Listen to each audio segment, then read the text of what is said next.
say, listen, I was going to ask that tonight, that everyone, both here and out in Bible land, the viewing audience, that you forego the safety of your neural seat belts and that you do not depend upon the support of intellectual airbags.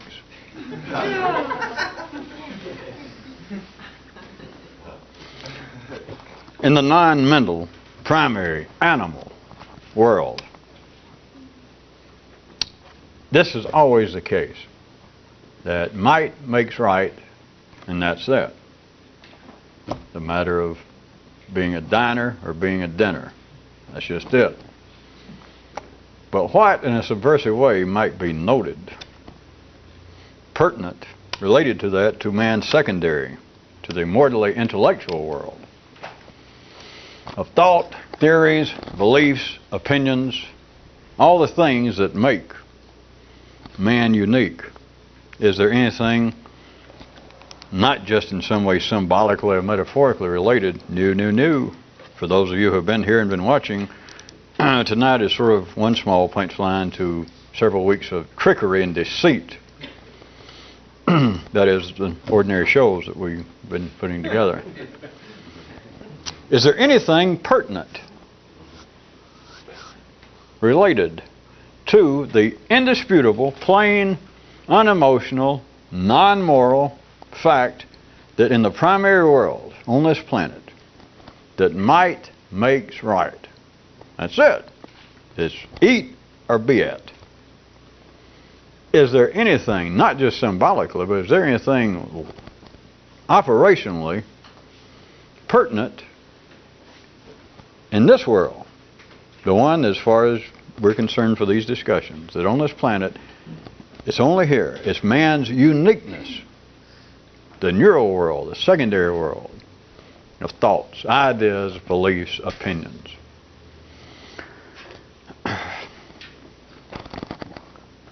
Well, first, just look it right in the eye,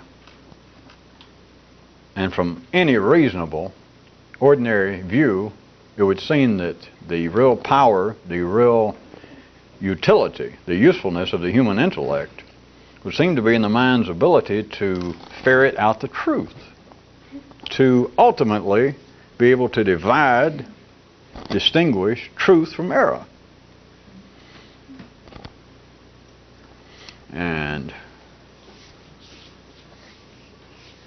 separate fact from fallacy. And I know it then in the polarized world as it must, it gets into matters that seem to be moral as opposed to scientific or technological. But you're still dealing with, there seems to be something proper, true, correct, valid, as opposed to things that are going to be proven through insight, through the use of the mind, proven to be invalid, in error, false, flawed, improper. And it would seem to, without any doubt, to be the proper function, the expected function, the real crowning glory of man's intellect to be able to do that. But, assuming that you did heed our request and that you did not buckle up, then let me say, slide around in your seat and hold on a second. Why not be big boys and girls, big audience, big viewers, and take on another view of this area? It's right at the continuing heart that would seem to be right, if you can see it in a certain way, right at the heartbeat of man's intellectual life.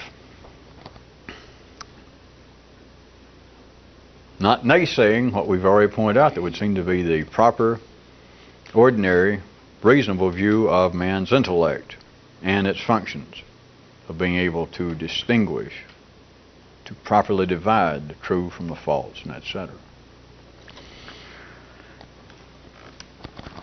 Are you ready for a big boy and girl view?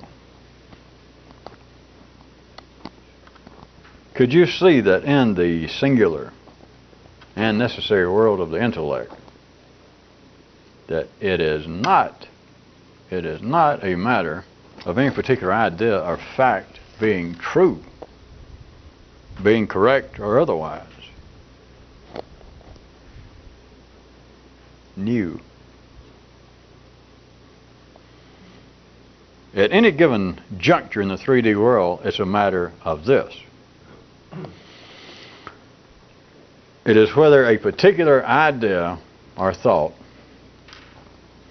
is dominant over its polarized opposite or not. At least any of you secretively tried to put on your seatbelt or tried to take a glance at where the airbags were actually there and perhaps functional if needed. May I refer you back to where we started? At least you thought you lost your place again.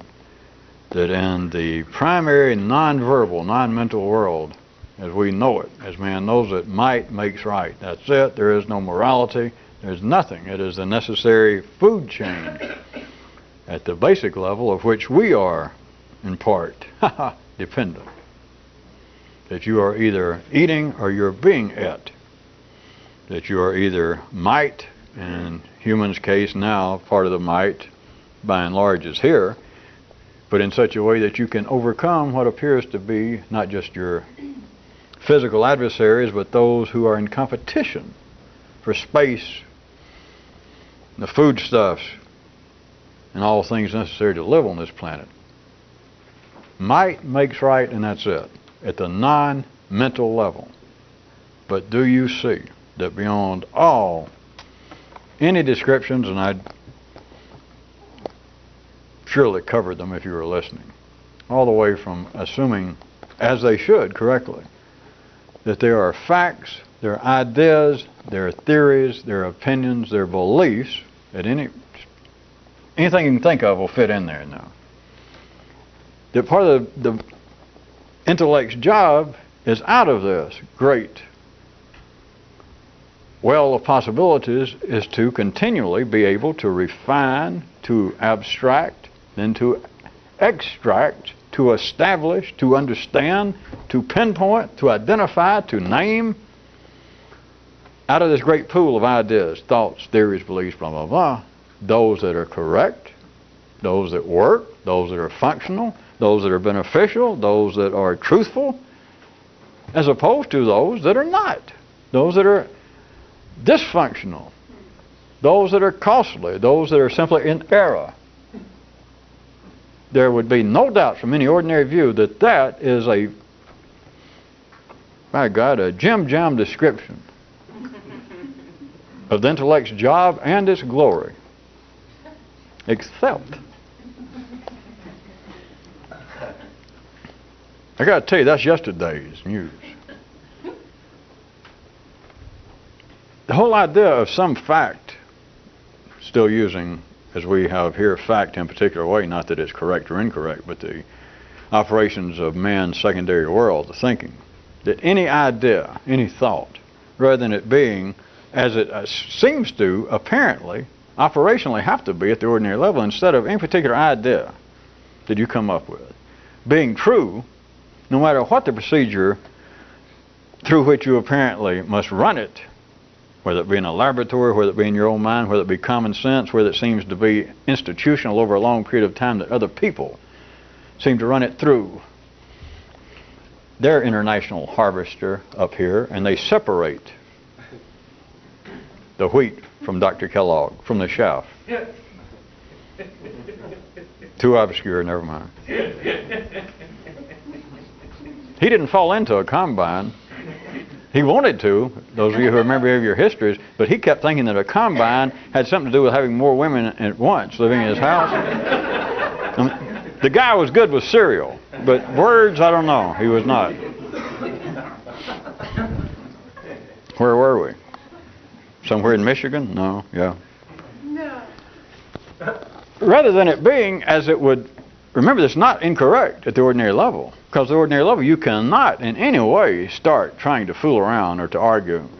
You couldn't, it wouldn't accomplish anything, plus you'd just be dirtying up your own mind to try and say, well, in the ordinary world, what people say is true, like 2 and 2 is 4, or that the laws of physics, the laws of chemistry, that they're incorrect, or that people don't know what they're talking about. Be an idiot on your own time, all right? That's not the point. Operationally, for things to move at the civilized, at the ordinary mechanical level, 2 and 2 has got to be 4 until otherwise. And if you got any sense, you don't care, all right? 2 and 2 is 4. If tomorrow they decide 2 and 2 is 5, and you get the red ass, then I can only repeat with my best wishes, be stupid on your own time. Who cares? That's the way it is. But there is a reality as always, or else all this is mere entertainment. What's wrong with that? No. There is something behind the idea that a particular idea that any man can have, that men can have, that is going to either be true or false, operationally or dysfunctional, it's going to be proper, improper. Remember, you've got to be able to do this simultaneously, that out there, that's necessary. You've got to be in favor of that, which doesn't matter, but at least you've got to be sane enough not to be in disfavor of it, or else be stupid on your own time.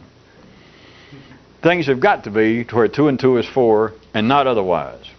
That there is truth in mathematics, or else none of us will get home driving cars. Most of you wouldn't get home even on a bicycle if you insist that 2 and 2 is not 4. You're not going to get your box of cereal open. You're not going to be able to eat. So that is not the question. But there is something behind that. And if you're getting ahead of me, it's also at the basis of why men play these horrendous games, not on ice rinks, not on rugby fields, but here. And sometimes it spills over into the streets of Belfast and Beirut.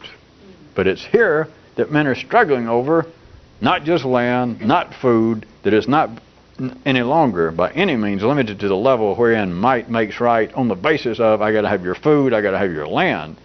It's now here.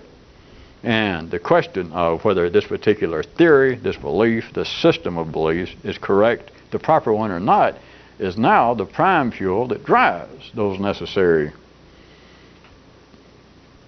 conflicts that men are inclined to still pursue. But now consider that behind that, and even these descriptions are somewhat lacking because they're still in the 3D world, but there is a broader way that you can look at it that I suggest would be of some use to some of you, or I wouldn't do it, that it's not a matter whatsoever except on the kindergarten level, except in a three-dimensional level, and now we're talking about something that is getting off the edge of the 3D map, that it's not a matter of whether any idea, any thought that a human can have, whether this one is true as opposed to its polarized opposite being false, which has got to be one somewhere. As opposed to that, the question is really this. Not to ask somebody else, not to ask life, but for you to use as a survey, for you to see. It's not a question that one of these ideas or this idea is right at the expense of that one. It's simply that this one is presently dominating that one.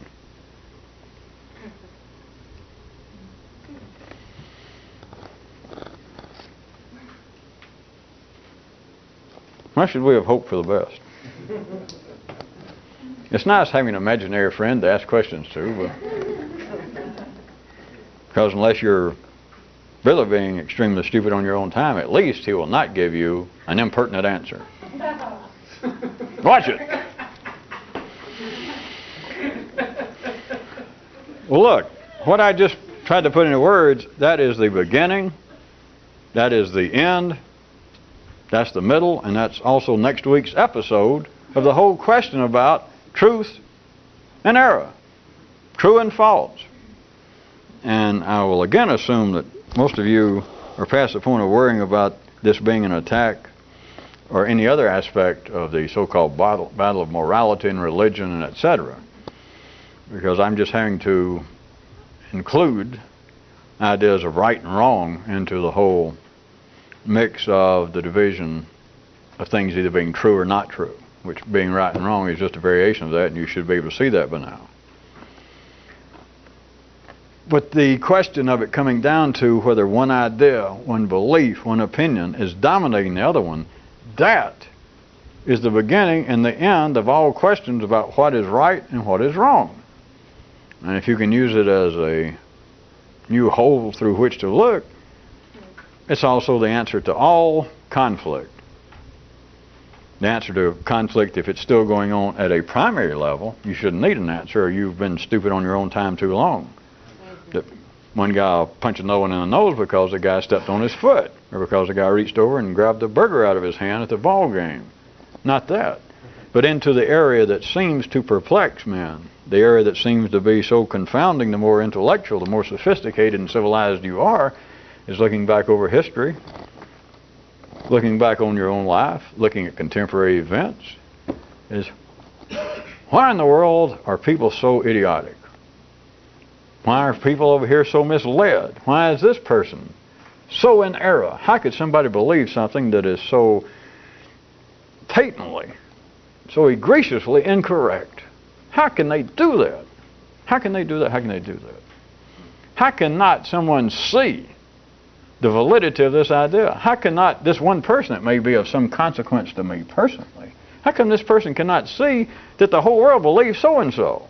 Our whole environment, our whole tribe here, our whole little city believes so-and-so, and they do not. What's wrong with them? There's nothing wrong. But do you understand at the ordinary level, the human intellect has got to believe that there is some kind of intrinsic qualitative value to ideas and morality. But let's try and keep it at ideas so that you don't get mud up in your cuffs. The idea that 2 and 2 is 4 because it's true. Because 2 and 2 is not 5, that's not it. 2 and 2 is 4 because right now 2 and 2 is 4 is the dominant idea in at that particular juncture. That's it. You cannot look. Now we're taking the idea, take the whole equation, 2 and 2 equals 4.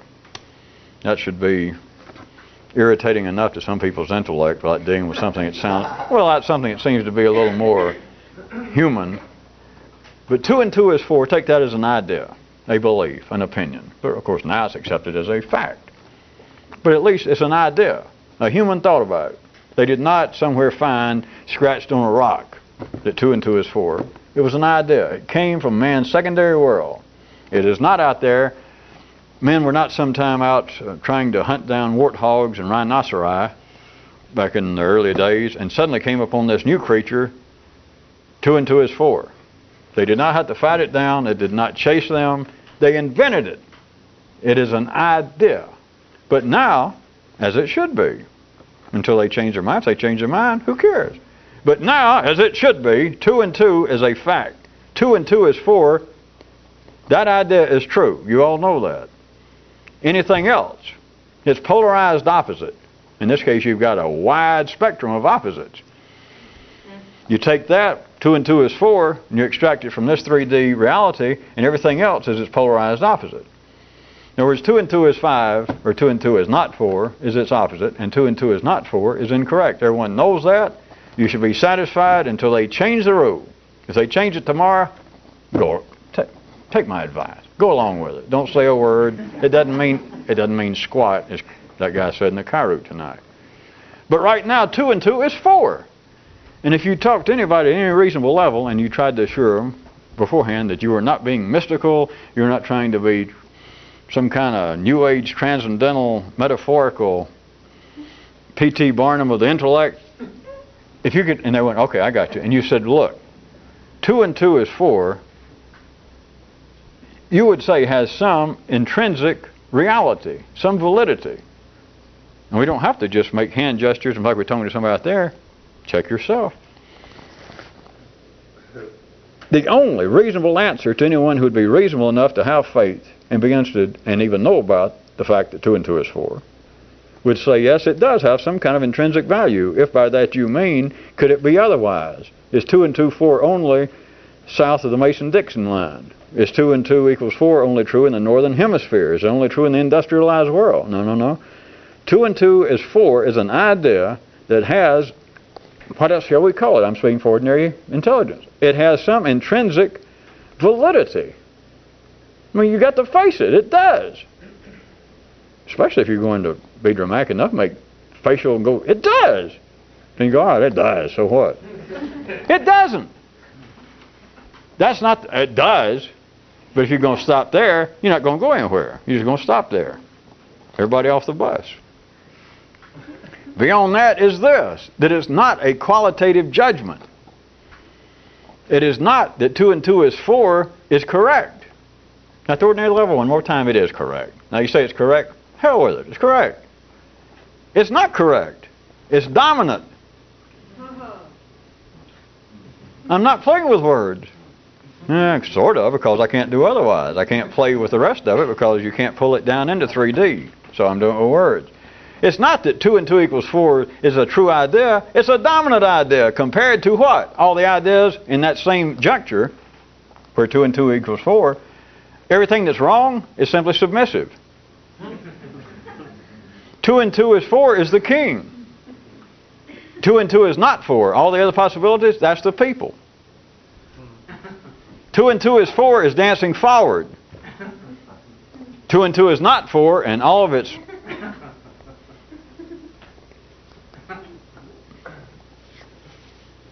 many possibilities is dancing backwards and can be dipped whenever 2 and 2 equals 4 damn well pleases.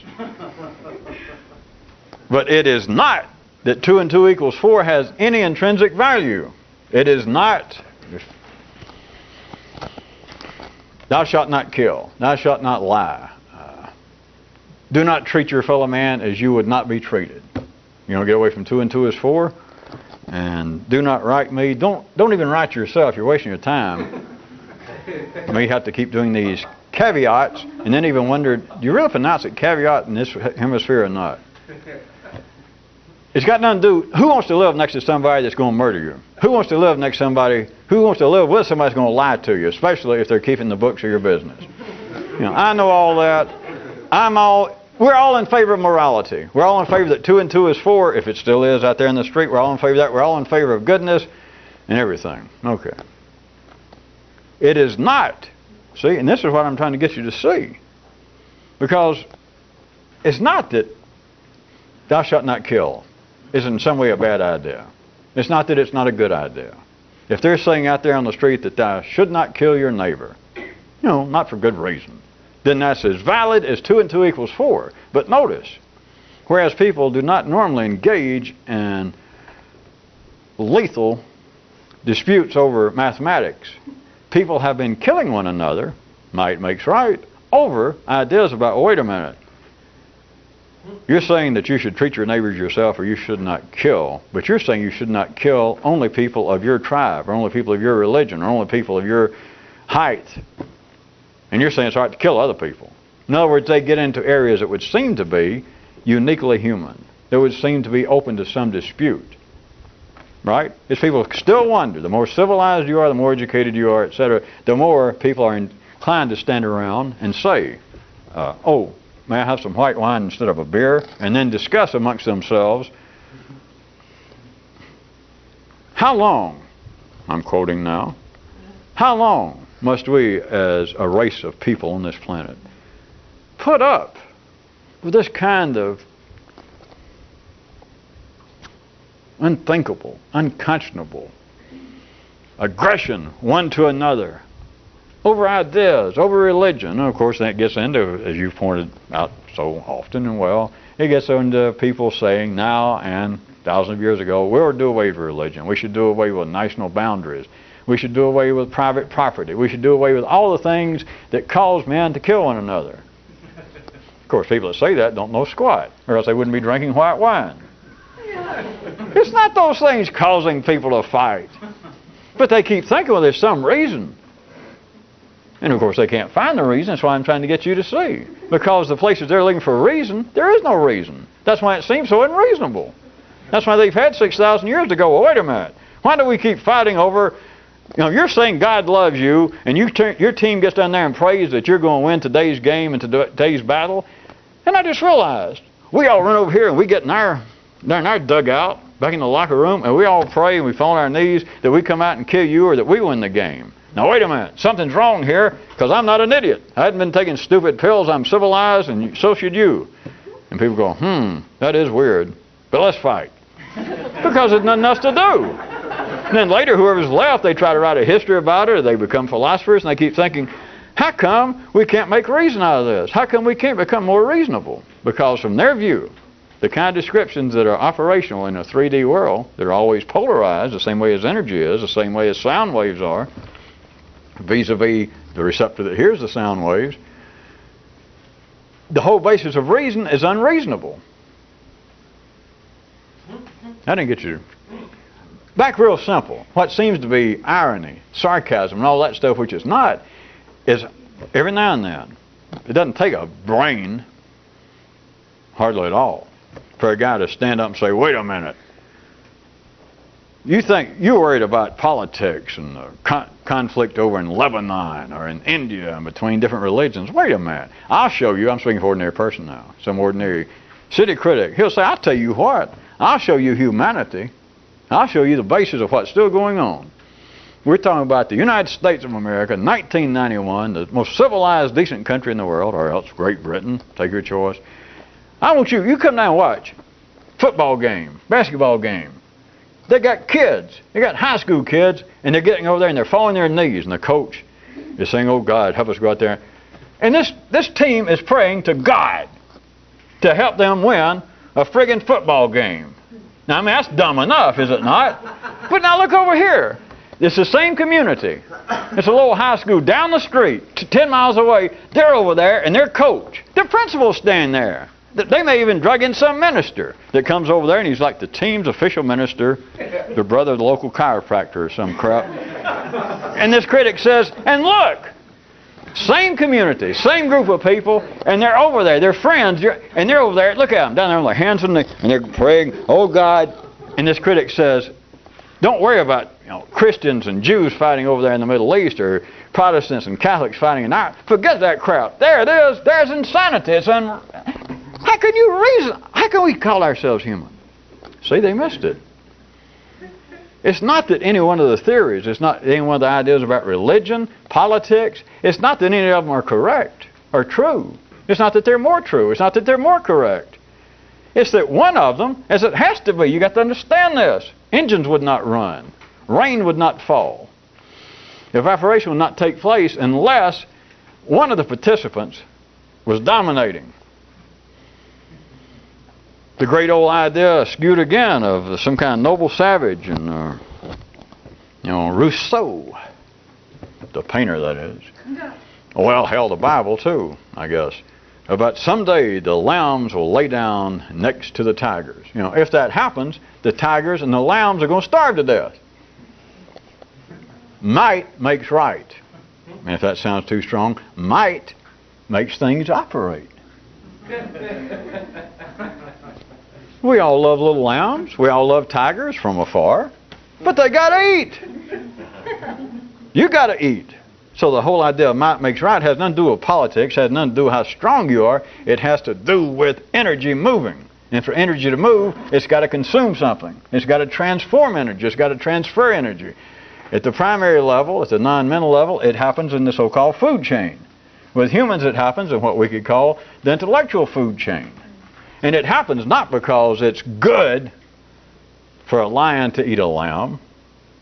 It's because it's necessary. There is no morality involved. But wait, the idea that I am a Jew and I know what Islam is about. I know what they've done to me and my, or I'm a German. I know what the French have tried to do. I know what having good ideas, being intellectual is, as opposed to being surrounded by these sports-loving Philistines in life.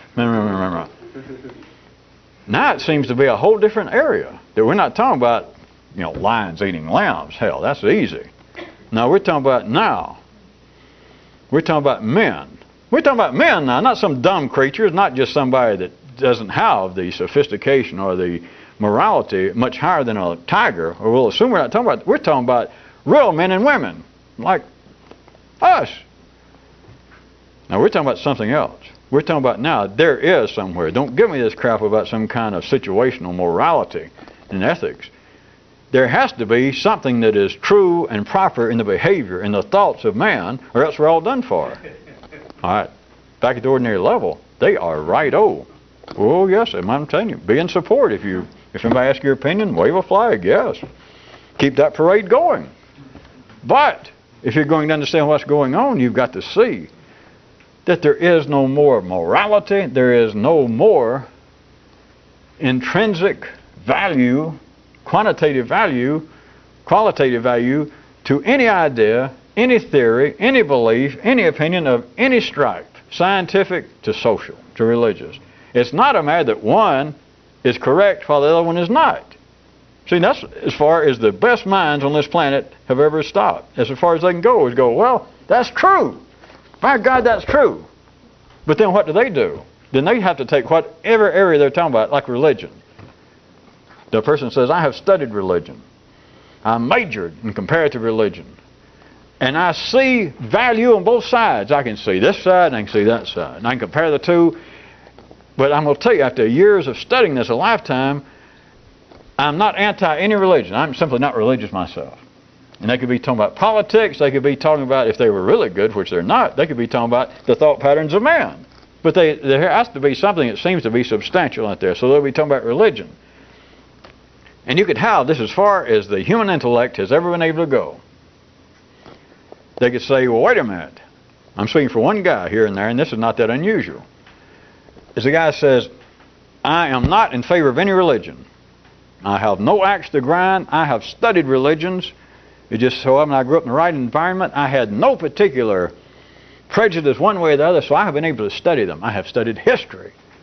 And I'm telling you, there is some social value to all religions. You could say there is some psychological, albeit buried, but there is some psychological worth in them all. But there is not one that is correct at the expense of all the others. And you might get some people. Here's a king talking. Here's one neurological spot talking. And he might get some people. People's written books like this, made lectures. And he might get some followers. Some people go, you're right. I like that. I believe it. What can we do? What can he say? Not him. What can the ordinary intellect say? All I can say is, we're to do away with compartmentalized religion. We're to do away with secular sects of religion.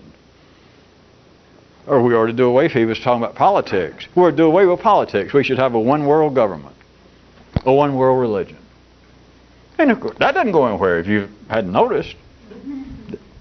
That has not caught on.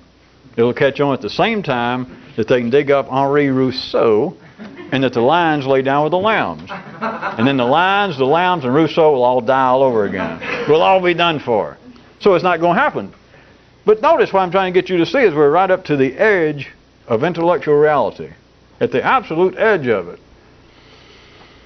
This is the very thing that the intellect has been talking about for thousands of years. And it seems to be the unanswerable problem.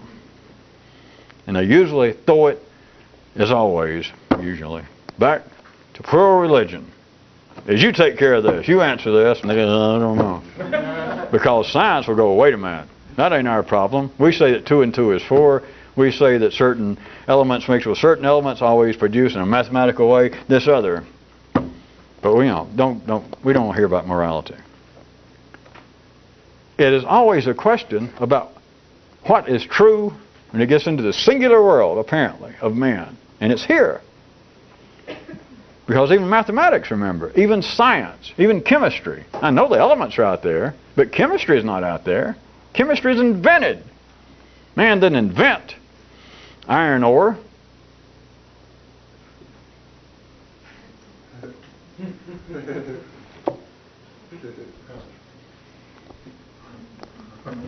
Parenthetically. See, I'm primarily, non-mentally pointing that there's some. We're assuming there's iron ore. But there's really no iron ore. There's whatever that is. But until man says, wait a minute. That's iron ore. Now we got something. And it appears to be in no way a judgmental statement that this is iron ore. Of course, ultimately it is if you're going to try to use it, which if man's not going to use it, it's not normally named. He's got to say, wait a minute, is that iron ore or is that ammonia? Oh, come on, don't be silly. That's not ammonia. So it's got to be true that that's iron ore, at the expense of it not being iron ore. That is, the true fact is that's iron ore. When you get beyond that level, and if you saw that, I can't stop there, but even at that level, you can end up, perhaps scientists, chemists, not killing each other, but killing each other's reputation. Fighting over repute, tenure, position in the academic scheme of things. But beyond that, when it gets into what seems to be quite literally and completely social areas of humanity, morality, ideas, the way the social structure should be run, the way we should treat one another, the whole schmear. Just take everything that's not science, in the crudest sense, everything else, without any doubt, in the same way as science, no, but without any doubt, you are now into an area of qualitative judgment. That there is simply got to be, there simply is, it would seem to be incontrovertible to ordinary, intellectual, sophisticated, everyday people, that there are true ways to think, there are correct ideas, there's correct behavior, there's proper attitudes to take, as opposed to incorrect, flawed, dysfunctional, wrong ideas, attitudes. But you're right back where I started most of the dramatics in the last few minutes, that no one can figure it out. There is no satisfactory answer. It's not supposed to be. There's nothing wrong. No one can explain it, and people continue to fight over it, and certain parts of life's body are made to stand up and continue to condemn people fighting over it. And so we've got to straighten it out. And the closer they can come to straighten it out is they get to that dead end of, well, let's do away with this. I mean, if so many people are going to lose their lives over the debate of whether 2 and 2 is 4, let's just do away with mathematics. That's the best they can do. And of course, it's in another area. I was asking you to face facts and to forego the seat belts. That's not it. It's not a matter of some idea of being right as opposed to its counterpart, its opposite being wrong, which out there it is. But that is not it.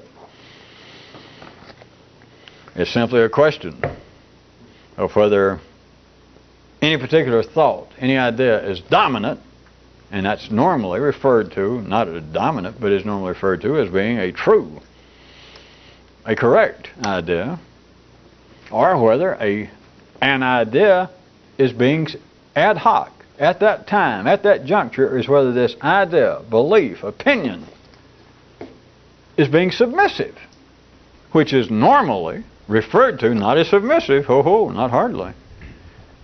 It's referred to as what? Incorrect, fallacious, improper. Everything that would not be functional, that would not be useful, utilitarian to man's secondary world. It's supposed to be. There's nothing wrong. But they say, well, wait, this idea is wrong. This belief, this opinion, this attitude is incorrect. That's for children. It's submissive right now. And right now might go on 100 years. It might go on 1,000 years more or less. It might go on, as far as you're concerned, 60 years, which, screw 1,000 years. If you're ordinary, that's all you can hope for. Don't write me about your hopes. Is that you look upon it. You, collections of yous, look upon an idea, a belief, a theory, a custom, a moray. You go, well, no, it's hard to believe that some humans believe that some humans profess that, because that is on its face. In my heart, I know that's incorrect. The big boy, the big girl description is, it is presently dancing backwards. It is presently a dog to a master. It is presently, in this situation right now as I see it, and it could be right now, it could be for a minute, it could be for a second, or it could be for a lifetime. Right now, this is the second wolf in the pack. The dominant wolf is the one that you or whoever is saying, well, now here's the correct way to look at that. Here is the proper attitude. And they may all, more or less, the majority may be so overwhelming that there is no question amongst the sane in any particular situation that 2 and 2 is 4. I mean, there's nothing to debate. Anybody outside that is not part of the healthy machinery of that juncture in life's body. To say that you should not mistreat your fellow man without good cause. You shouldn't mistreat your fellow man. Let us say that in any particular area on this planet at a given time, of course, they may attribute to a Hindu attitude, a Jewish attitude, or a Catholic attitude. But let's say if they say that in your particular situation, in your city, that is the view. Whether people do it or not, screw all that. You're really childish to worry about whether they do it or not. They say that treat your neighbors yourself. That is it. Anyone who would actually stand up and say otherwise is in the same kind of fringe, unhealthy position that a person who would naysay that 2 and 2 is 4. It's just as insane. That they say the proper attitude, the proper idea is to treat your fellow man as you would want to be treated. It's not that that has some intrinsic value. It is not that it is in some way true and the opposite is false. The opposite being, well, mistreat your fellow man. I mean, nobody's going to say that. It is not that one is true and one is proper, and that one is false and one is improper.